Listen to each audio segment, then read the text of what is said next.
We're going to go right now to Governor Tim Walz, who is Good evening, Minnesota. Speaking about what happened last night. Allowing us a few minutes with you. We wanted to take some time, myself, some of our commissioners in public safety, to spend some time to update you on the situation after last night's events in Minneapolis. We understand as a state, as a country, but certainly here in Minnesota, the wounds of the end of May and the George Floyd killing are still raw.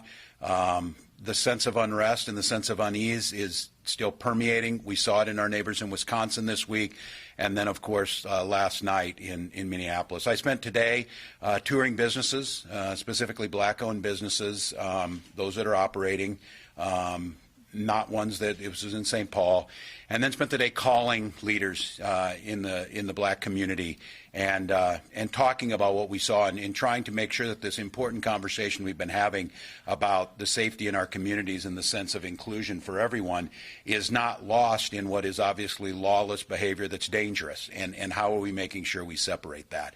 That conversation has to be done. That conversation on equity, whether it's in our schools or health outcomes, has to happen. It cannot happen when violence is prevailing. It cannot happen when our cities do not feel safe. It cannot happen when businesses are targeted at a time when we need every single business we can operating the best we can because of COVID-19. So just to be clear, those conversations that we're moving forward on need to continue to happen. But over the next 12 hours, our certain concern, as it always is safety and security and bringing peace into the city. So we just want to reassure Minnesotans that the state is there to support the city of Minneapolis.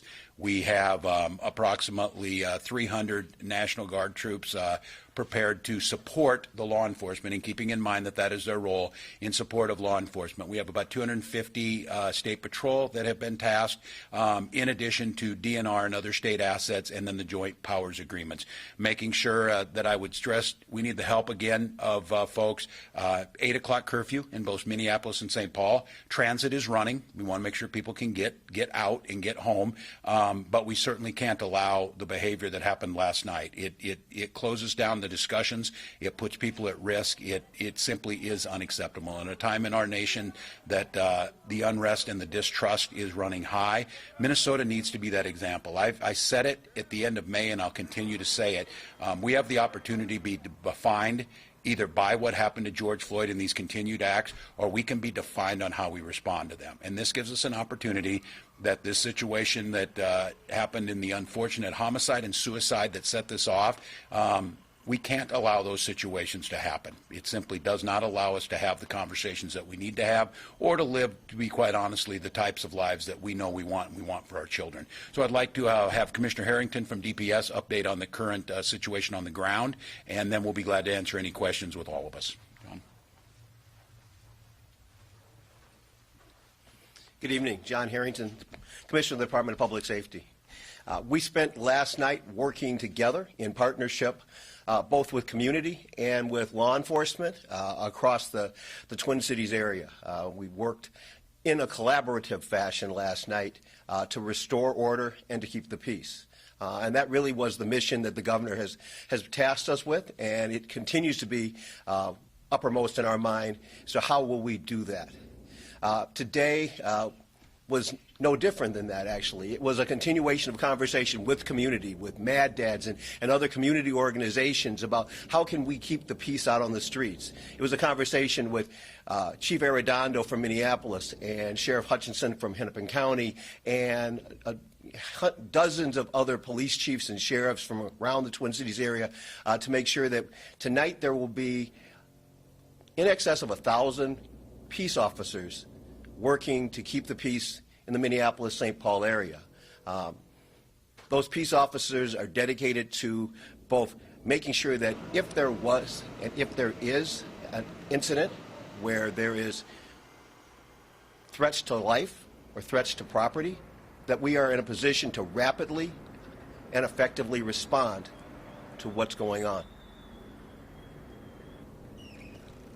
The work tonight, I think, is really set up upon community policing, and one of the things I will comment upon is that I saw last night, working with Minneapolis and working with State Patrol and working with public safety officers from across the Twin Cities area, I saw them working to keep the peace and to restore order and to not let bad things get further out of hand. And I was really very gratified to watch as we were able to make progress and that we didn't overreact, even when officers went down that were injured and assaulted, even when things happened that were not part of our plan.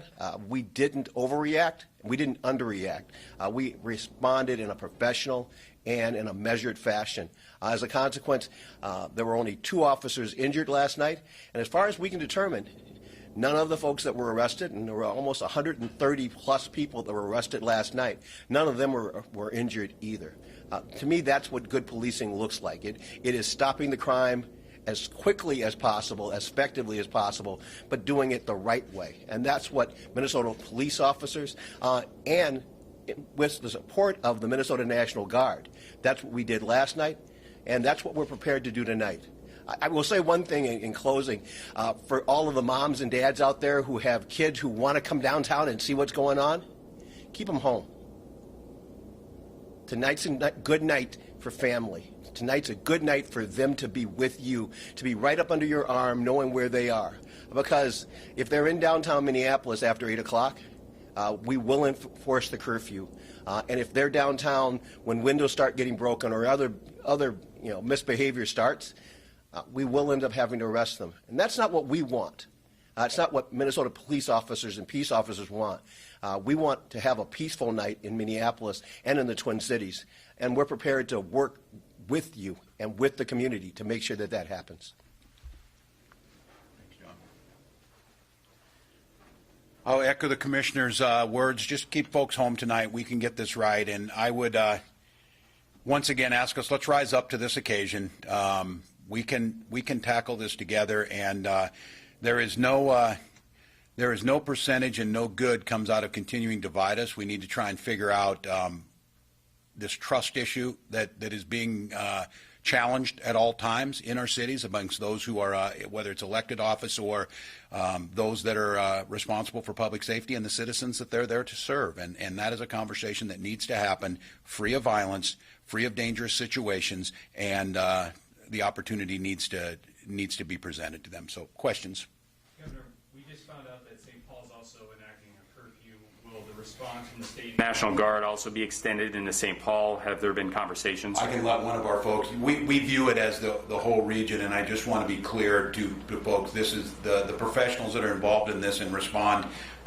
You saw it in the last time this happened in a complex, unprecedented environment. We know these things change very quickly, so we want to make sure that those surrounding communities, the suburb communities, are also there. So I may mention, gentlemen, if you want to talk about how we view the entire area that's under.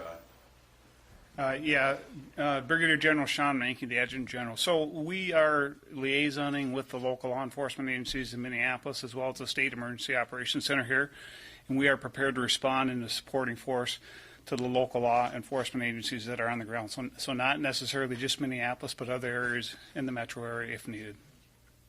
Is there a plan to close any interstates? We saw that the last time the National Guard was deployed. Has that been a consideration?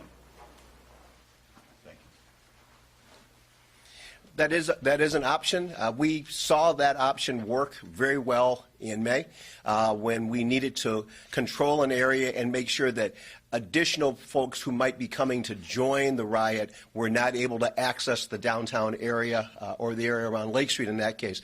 And so we have built we've built a contingency plan which allows us to close the freeways if we see a need, but we have not predetermined that we will do that. We have worked with both Todd Axel and Sheriff Bob Fletcher in Ramsey County to make sure that we have a rapid response force that can get to both cities and to the suburbs around there. And we've also reached out to the sheriffs in Anoka and Washington, Dakota County to make sure that we've also have a plan that will allow us to work with them as need comes up. But as of right now, we do not plan to close the freeways, but we do recognize that that is an option that we shouldn't foreclose if situation deteriorated as it did last night.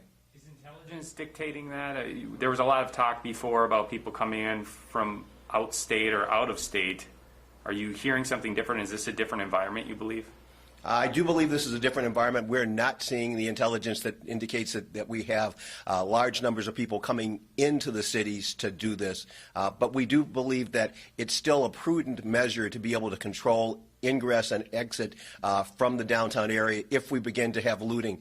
In part because last night, as we noted toward the end of the night, several of the looting cases involve motor vehicles that were carrying off the things that were stolen from stores and restaurants and from pharmacies. And so clearly those folks have to get from point A to point B, and the freeways are a way to be able to slow that progress down and allow the State Patrol, which will be doing proactive traffic enforcement tonight in and around the Twin Cities area, to be able to do what they do best, which is to make those kind of traffic stops and make arrests as necessary. With this curfew, Governor, you and Commissioner Harrington were saying don't come down if you have kids, family in the area. What about restaurants and businesses and patios? I mean, do they have to comply to this curfew as well? They do have to comply with the curfew, and that's the unfortunate part of this. We did mention, and we wanted to make sure, transit is still operating. We want to make sure that people who need to get out can get out. This, again, the disruption that this causes at a time when we cannot afford it. We have businesses that are doing their best. We're doing our best to continue to manage the pandemic that is still raging, and to have to close those businesses down on a warm summer night, that's a tough one. But they do need to comply with that, and we're asking people to clear that area. And then we have to, again, as a society, come to the idea that a lot of these are social compacts of us just deciding to live close to one another and live in these vibrant communities, requires us to have the trust of law enforcement and for us to enforce those. And that's exactly what we tend to do tonight. General Mankey, we are seeing obvious presence already, the National Guard along Nicollet Mall just stationing and posting up. Are people in like the outer ring neighborhoods and suburbs of Minneapolis and St. Paul going to start seeing a presence of National Guard trucks tonight? The Minnesota National Guard will go where the Minnesota National Guard needs to go, as determined by working with our local law enforcement agencies and our State Emergency Operations Center. So we're prepared to posture to move if we need to move. I couldn't tell you at this time where we're going to be because we know there's certain areas there will be, but we don't know everywhere that will be because it's a fluid environment. One more question. How easy will it be for you guys to mobilize if you have to go to the suburbs? So our package that mobilizes with organic transportation, so we're capable of transporting ourselves around the metro area. Governor, you talked about the business owners having to comply. There's some that were boarding up today. We've seen some go to their own means to try to protect their businesses, but there's a curfew tonight. What message would you have to those either business owners or even homeowners that might be interested in trying to protect their own property tonight? No, and I'm very empathetic to the people who do this. And I think what I would say is different this time with the communication, with the ability to respond, is these are businesses that should expect that we collectively do law enforcement so that each one of us doesn't have to do it. We don't want to live in a society where everybody has to protect their own house, their own business. But I understand their desire to do so. What I would tell them is this is a robust plan, that there is good communication going on, that these situations that we're worried about and like we've seen in Kenosha, where you start to see folks who are armed civilians start to become a very dangerous situation. And so what I would encourage them, take all the precautions you need. I want to just say again, I'm very empathetic to that desire because it is heartbreaking. It's one of the reasons we went down to those businesses. And just to be very clear, and this was of course in downtown, but as we saw in May, these are black-owned businesses in many cases, and these are folks that we have high unemployment rates. These youth that are down there, they're getting hit from every direction. Not in school, we're not being able to get that part figured out. We have double the employment for black youth that we do of anyone else. Those are types of situations that if there's folks down there working and now they lose their job or they have to go home, we have to do a better job of making sure that we're keeping those businesses open. We've got the trust of those businesses. And so for tonight, what I would tell them is you're going to see that presence, that we're going to be there. Don't go down there, and certainly we're asking people to stay away from this activity. If the curfew is in effect, we should be able to tamp this thing down. All right, Governor, we got to get you back. Thank you, everybody. We will update as needed throughout the night. Absolutely. Thank you. Thanks, everyone.